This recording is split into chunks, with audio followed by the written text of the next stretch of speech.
우리가 지난주에 여리고 기도회를 6일 동안 차준희 목사님을 모시고 말씀의 잔치를 했습니다. 말씀이 너무너무 좋았죠. 대답이 그렇습니까? 이 말씀의 은혜를 받으면서 교인분들이 저한테 두 가지 이야기를 했습니다. 하나는 이렇게 훌륭한 목사님을 모시고 오신 김상기 목사님의 안목이 대단하십니다.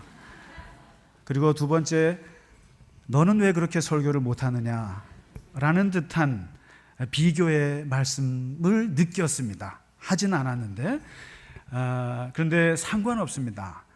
우리가 은혜 받는 데는 누가 오든 어떤 분이 오셔서 말씀을 주셔서 우리가 말씀의 은혜를 받고 도전을 받고 정말 또 생애에 새로운 전환점을 맞이할 수 있다면 누가 와도 좋습니다. 저는 그렇게 생각합니다. 그래서 교우 여러분만 괜찮으시면 좀 좋은 말씀 있는 분들 잘 해서 좀 가끔씩이라도 그렇게 좋은 말씀을 듣는 건 좋다고 봅니다. 그래서 잘 기억하셨다가 은혜 받은 것들 잘 간직하시기 바라고요. 오늘 이제 마지막, 사실은 여리고 기도회라는 것이 우리가 기도해서 응답받고 어려운 우리의 가족의 어려운 건강의 여리고, 물질의 여리고, 또는 세상 고난의 여리고를 넘기 위한 기도회를 한 거거든요. 그런 면에서 오늘 이 말씀은 사실 우리에게 있는 난공불락의 성을 어떻게 넘어가느냐, 이게 가장 큰 문제입니다. 성경에 보면 아주 시원시원하게 전쟁을 하고 정말 누가 봐도 아주 통쾌한 장면들이 꽤 많습니다. 갈멜산에서 엘리야가 하늘에서 불이 떨어지는 것도 통쾌하고, 미스바에 모인 이스라엘 백성들 앞에 쳐들어오는 블레셋 앞에서 사무엘이 기도했더니 우박이 떨어져서 블레셋이 그냥 다 멸절하는 걸 봐도 시원합니다. 그리고 마치 다니엘이 사자굴에 들어갔는데 죽지 않고 사자가 물지 않는 거 보면 참 통쾌하고, 무엇보다도 찬양만 했는데 남의 적군이 물러가고 죽는 그 여호사밧의 찬양의 전쟁을 봐도 시원하고, 조그만 다윗이라는 애가 그 큰 골리앗을 돌 하나로 죽이는 거 봐도 정말 통쾌하다는 생각이 듭니다. 그런데 성경에서 가장 싱겁기도 하거니와 이긴 건데 이긴 것 같지 않은, 전쟁인데 전쟁 같지 않은 장면이 오늘 바로 여리고성을 정복하는 장면입니다. 사람들은 이 여리고성이 어떻게 무너졌는가, 13바퀴 돌았고 돌 때 침묵했고 마지막 날 소리쳤다. 그래서 사람들은 그 비결을 놓고 너무 극단적으로 생각해서 자기가 목적을 이룰 장애물 주변을 도는 것을 많이 합니다. 남의 절에 가서 돌거나, 또 내 사랑하는 내 연인을 만들기 위해서 그 집 주변을 돌다가 경찰에 붙잡혀서 스토커로 끌려가기도 하고, 다시 말해서 많은 기독교인들이 성경의 시원시원한 장면들을 보면서 따라하고 싶어하고, 그것이 비결이 무언가를 보고 싶어 하는데 생각보다 너무 가벼워요. 그래서 우리는 여리고성이 무너지는 것을 마치 13바퀴 돌아서 그런 줄 알아요. 그리고 마치 우리는 갈멜산의 엘리야가 대단한 것을 보면서, 화려한 승리를 보면서 기뻐하지만, 엘리야가 얼마나 외롭게 고독하게 산속을 돌아다니면서 기도했던 사람이라는 걸 몰라요. 그리고 미스바에서 우박이 떨어지면서 블레셋을 무찌르는 걸 보고 박수는 쳐도, 사무엘이라고 하는 사람이 기도하는 어머니 뱃속에서 태어나서 어렸을 때부터 성수에서 자라면서 기도하고 기도의 훈련을 쌓았던 그 사람이라는 걸 모릅니다.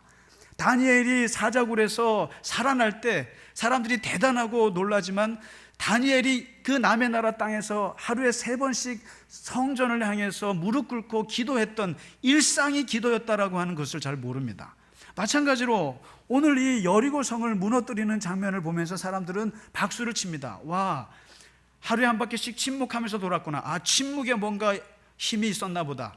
그 다음에 마지막 13바퀴 돌 때, 마지막 소리칠 때 뭔가 진동이 울렸나 보다. 아니면 그들이 걸어갈 때 상대방의 심리가 흔들렸나 보다. 여러 가지 생각하는데, 사실상 이러한 화려한 승리 뒤에는 40년의 세월이 걸렸다는 것을 사람들은 잘 보지 못합니다. 40년 동안의 준비와 40년 동안의 고통과 그 40년 동안의 엄청난 훈련의 결과였다는 것을 간과할 때가 참 많습니다. 5분 동안 그 화려한 무대에서 노래 부르는 오페라 가수를 박수를 쳐도 그 사람이 10년, 20년, 30년을 피나게 노래 연습을 했다는 것을 여러분 모를 때가 많습니다. 그런 것처럼 오늘 여호수아 1장은 이스라엘 백성들이 여리고를 어떻게 무너뜨렸는가, 그것을 좀 더 심도 있게 볼 수 있는 이유를 살짝 보여줍니다. 내용은 그렇습니다. 모세가 죽고 여호수아가 이제 이스라엘 백성을 이끌고 가는 이 시점에 하나님께서 여호수아를 앉혀놓고 거기에다가 연설하는 장면입니다. 거기서 설교를 합니다. 붙잡아 놓고 하는데, 어떻게 너가 가나안 땅으로 들어가겠는가, 너가 어떻게 그 일을 이루겠는가, 그러면서 몇 가지 하나님께서 세워주시는 것이 있는데, 첫째 1장 2절에 여호수아에게 목적을 주십니다. 비전을 세워주십니다. 꿈을 꾸게 합니다.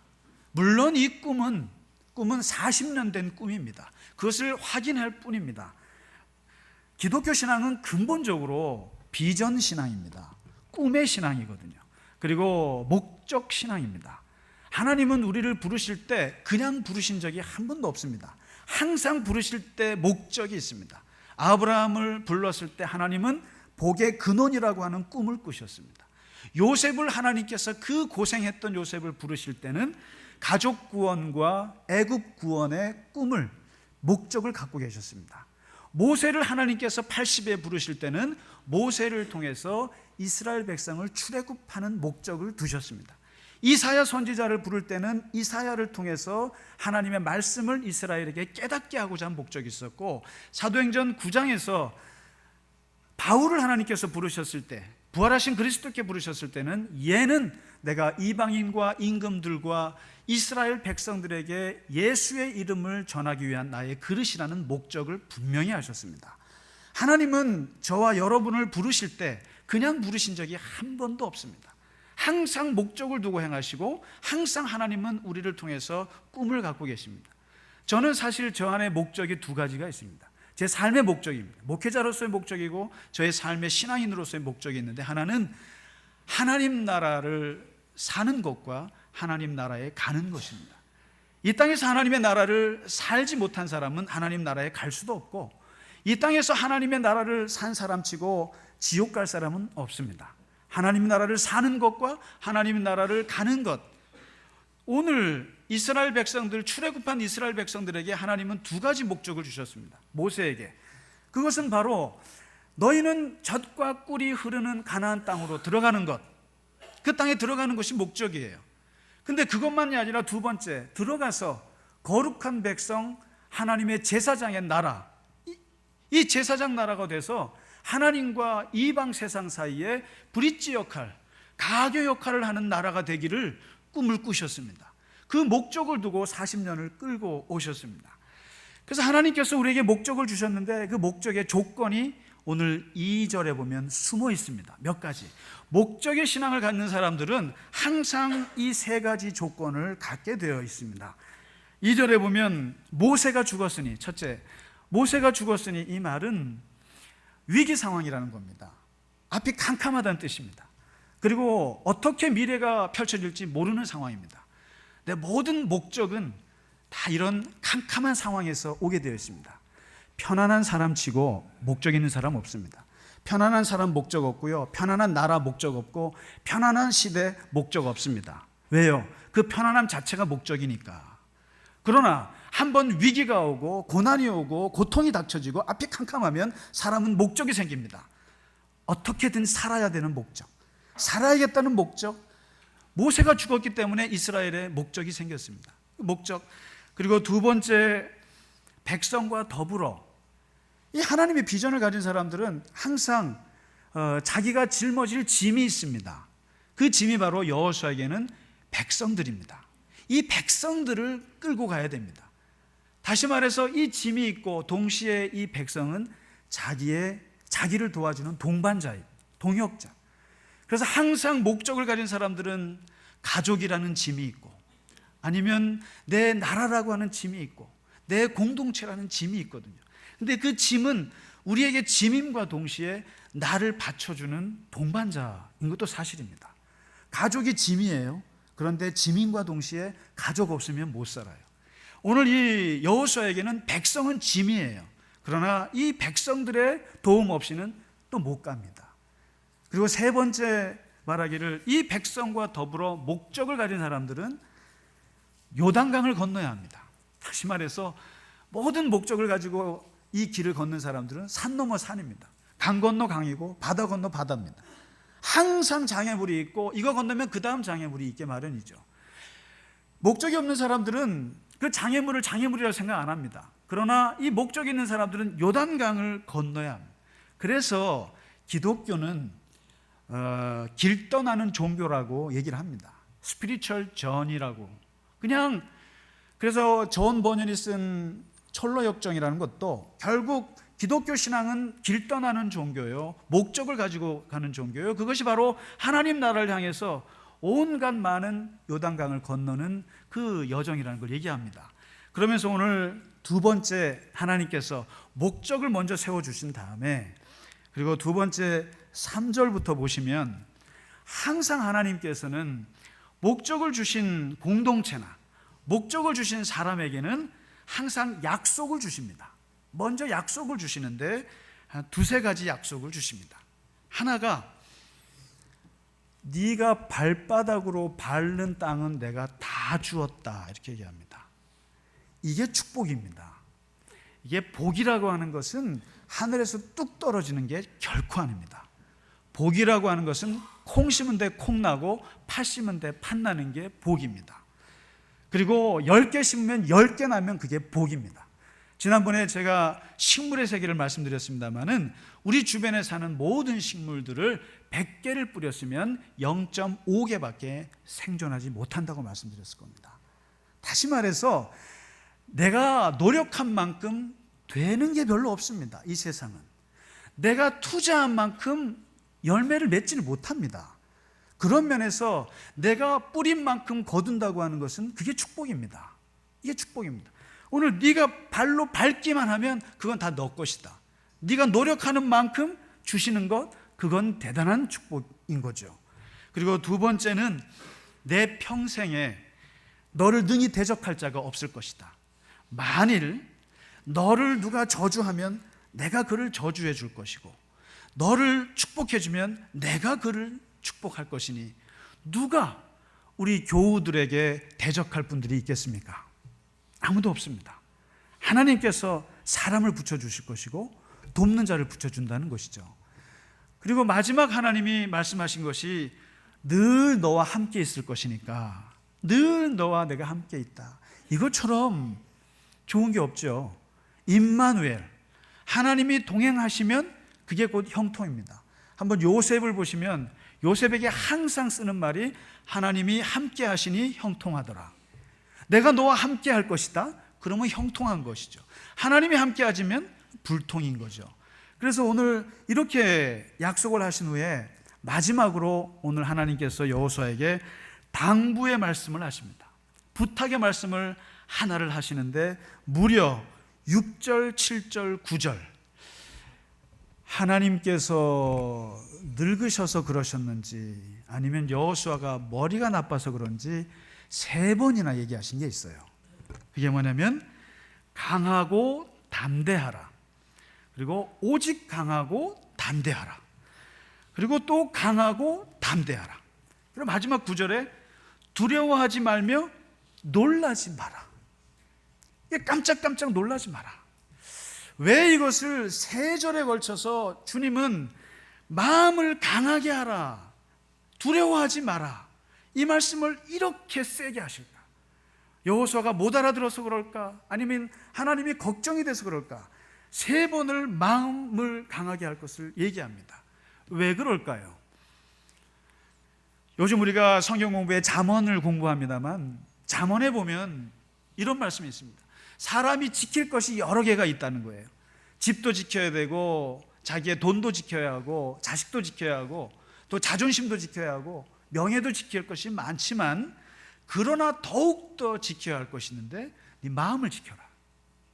왜냐하면 그 마음에서 생명의 근원이 출발하기 때문이다. 그래서 하나님께서는 우리는 도간이 가지고는 은을 연단하고 풀무불로는 금을 연단하지만 하나님은 마음을 연단하시는 분이라는 거죠. 하나님은 우리의 어떤 다른 것보다도 마음을 연단하신다는 거예요. 그래서 우리가 보통 불교에서는 고통으로 벗어나기 위해서 많은 고통의 상황에서 벗어나는 게 급선무예요. 벗어나고 마음을 비우고 회피하고 그리고 도망가서 산속으로 가서 마음을 평화롭게 하는 게 불교에서 말하는 해탈이에요. 그런데 기독교에서는 마음에다가 망치질을 하라는 거예요. 마음에다가 칼질을 하고 마음에다가 끊임없이 망치질을 해서 연단하고 강하게 하라고 말씀하십니다. 그래서 기독교인들은 고통을 피하지는 않습니다. 우리는 고난을 피하지는 않습니다. 이상해요. 기독교인들은 세상에 어려움이 왔을 때 그걸 다 받아들입니다. 이겨냅니다. 그러면서 점점점 단단하게 하라는 거예요. 그래서 오늘 하나님께서 마음 얘기를 하시는데, 이 자기의 마음을 제어하지 않는 사람은 성벽이 무너지는 것과 같다는 거예요. 세상에 마음을 통제하지 못하는 사람들은 그냥 핵폭탄이 와서 성을 무너뜨리는 것이 아니라 마음 하나 잘못 써서 무너진다는 겁니다. 그래서 마음의 고통은 자기가 알고 마음의 즐거움은 타인이 참여하지 못하느니라. 그리고 웃을 때에도 마음에 슬픔이 있고 즐거움의 끝에도 근심이 있느니라. 불교에서 108마리 원숭이 마음이라는 말을 해요. 다시 말해서 우리가 108배 하지 않습니까? 108배라는 게 108번의 번뇌를 얘기하는 거거든요. 108마리의 원숭이가 이 나무에서 저 나무로 뛰어다니듯이 마음의 세계라고 하는 것은 도대체 종잡을 수가 없어서 원숭이 날뛰듯이 뛴다는 거예요. 그렇기 때문에 웃는 것 같지만 웃는 것이 아니고 슬퍼하지만 슬퍼하는 것이 아니고 마음속에 여러 가지 마음이 있다는 것을 잠언서에서 얘기해 줍니다. 그러면서 말하기를 사람의 마음은 그의 병을 능히 고치나니 심령이 상하면 그것을 누가 일으키겠느냐. 병이 낫는 것도 마음이고 병을 들게 하는 것도 마음이라는 거죠. 그러면서 마음이 모든 것을 다 좌지우지하기 때문에 오늘 하나님 말씀하시는 거예요. 마음을 어떻게 강하고 담대하게 할 것이냐. 아무리 다른 것이 중요해도 마음이 담대하지 않으면 여리고성을 무너뜨릴 수가 없다. 그러면서 하나님께서 이 마음을 담대하기 위한 특단의 비장의 카드를 보여주시는데 그게 바로 1장 8절입니다. 이게 한 절에 걸쳐서 나오지만 사실 40년을 준비하신 하나님의 특단의 조치입니다. 우리 그리스도인들은 마음을 어떻게 연단하는가? 어떻게 연단하는가? 마인드 컨트롤 하는가? 나는 할 수 있어, 할 수 있어, 할 수 있으면 할 수 있습니까? 긍정적인 마음을 가지면 됩니까? 아니면 브레인 이미징을 하면 됩니까? 많은 스포츠 선수들이 싸우기 전에 끊임없이 자기를 마인드 컨트롤 하는 거면 됩니까? 근데 기독교는 다릅니다. 성경은 그걸 다르게 얘기를 합니다. 어떻게 합니까? 이 율법책을 내 입에서 떠나지 말게 하며 주야로 그것을 묵상하여 그 안에 기록된 대로 다 지켜 행하라. 이스라엘은 40년 동안 하나님의 말씀을 중심으로 해서 세 가지의 변화를 이뤄냈습니다. 세 가지 변화의 첫째는 이름을 바꿨습니다. 맨날 400년 동안 했던 핫비루. 핫비루가 뭡니까? 히브리, 양아치, 깡패, 거지, 불황아, 돌아다니면 노숙자, 그리고 일용직 노동자. 핫비루라는 이름 이제 그만하고 너희는 이스라엘로 이름을 바꿔라. 이스라엘, 하나님과 싸워서 이긴 사람, 하나님과 싸우는 사람, 그리고 끊임없이 승리하는 사람, 바로 이스라엘로 이름을 바꿔라. 여러분 혹시 세상에 일이 안 풀리면 이름을 바꾸시기 바랍니다. 이름을 바꾸셔가지고 그 이름 버리시고 요셉, 모세, 여호수아로. 근데 이렇게 이름을 보니까 기독교인들이 예수는 안 지어요. 근데 물론 예수님께 미안한 마음도 있어서 그렇지만 예수님이 아마 빨리 죽어서 그런 거 아닌가 싶습니다. 오래 산 사람들만 이름을 잘 짓습니다. 이름을 바꿨습니다. 핫비루가 아니라 너희는 이스라엘이다. 우리는 전사다. 노예가 아니라 군인이다. 이렇게 두 번째 그들이 바꾼 게 마음의 변화였습니다. 신명기 6장에 보시면 쉐마라는 게 나옵니다. 쉐마 전통. 들으라 이스라엘. 하나님의 십계명을 비롯해서 광야에서 40년 동안 말씀의 율법책을 만들어 놓고 이 말씀을 놓고 끊임없이 들리게 합니다. 마음과 뜻과 힘을 다해서 여호와 하나님을 사랑하고 그 하나님의 말씀을 마음에 새기고 부지런히 가르치고 강론하고 손목에 새기고 미간에 붙이고 문설주에 붙이고 바깥문에 걸어놓으라. 그리고 기록하라. 끊임없이 하나님의 말씀을 외우고 듣고 공부하고 기록하라, 이렇게 얘기합니다. 다시 말해서 마음을 변화시키는 것은 마인드 컨트롤하는 것이 아니라 바로 성경에서는 이렇게 얘기합니다. 마음이라고 하는 것은 세 가지가 있잖아요. 지성과, 다시 말해서 생각과, 그리고 의지와, 그리고 감정이 있습니다. 그래서 이 감정적인 부분에서는 하나님을 사랑하라, 하나님을 기뻐하라, 하나님을 즐거워하라, 하나님을 품으라, 하나님을 좋아하라. 그리고 의지 부분에서는 하나님께 맡기라, 하나님께 의지하라, 하나님께 신뢰하라, 하나님께 모든 것을 넘겨드려라. 그리고 마지막으로 생각 부분에서는 하나님을 생각하라, 하나님을 기억하라, 하나님을 묵상하라, 하나님을 연구하고 하나님을 공부하라. 결국 기독교인들에게, 우리들에게 두려움을 없앨 수 있는 것은 마인드 컨트롤이 아니라 중요한 것은 하나님이 하신다고 하는 확신이 들어오면 세상 만사가 편한 게 우리들입니다. 그렇습니다. 하나님이 하신다는 생각이 안 들고 내가 한다는 생각이 들기 때문에 항상 불안하고 두려운 것입니다. 그런데 이스라엘 백성들에게는 하나님을 사랑하고 하나님을 기억하고 하나님께 모든 걸 맡기다 보면 너에게는 담대한 마음이 들고 두려움이 없어지고 마음을 주장할 수 있고 했다는 거죠. 바로 우리는 세상 사람들이 말하는 그런 것이 아니라 바로 하나님과 함께함으로써 마음의 변화를, 마음이 연단되는 것이죠. 마음이 연단되고 나니까 마지막 변화가 된 것이 조직입니다. 조직 바꿨습니다. 모세를 중심으로 해서 아론과 하리 옆에 붙었고, 그리고 70 장로들이 옆에 붙어서 일사불란하게 12지파가 앞으로 나가면 나가고 뒤로 나가면 나가고, 그래서 어디를 가든지 모든 것이 단호했습니다. 이스라엘 백성들이 단호해졌어요. 그리고 전쟁을 치르면 철저하게 자기들의 조직대로 했습니다. 명령책에 따라서 질서정연하게 모든 전쟁을 40년 동안 치르면서 결국 이스라엘 백성들은 승리를 하고 오늘 여호수아에게 이르렀습니다. 그러다 보니까 40년 전에는 가나안 땅을 보면은 우리는 그들의 메뚜기예요, 우리는 그들의 밥이에요, 그들은 거인이에요, 이렇게 하던 사람들이 38년 후에 지금 그들이 지나가는 자리에 이방인들이 간담이 선을 하더라, 이렇게 나옵니다. 이스라엘이 지나가는 자리에는 모든 이방인들이 벌벌벌 떨고 전부 다 문을 걸어 잠그고 벌벌벌 그냥 간담이 녹아내리기 시작했습니다. 결국에 여리고성이 무너진 것은 12바퀴 13바퀴 돌아서가 아닙니다. 절대로 그들이 무슨 침묵기도를 해서가 아닙니다.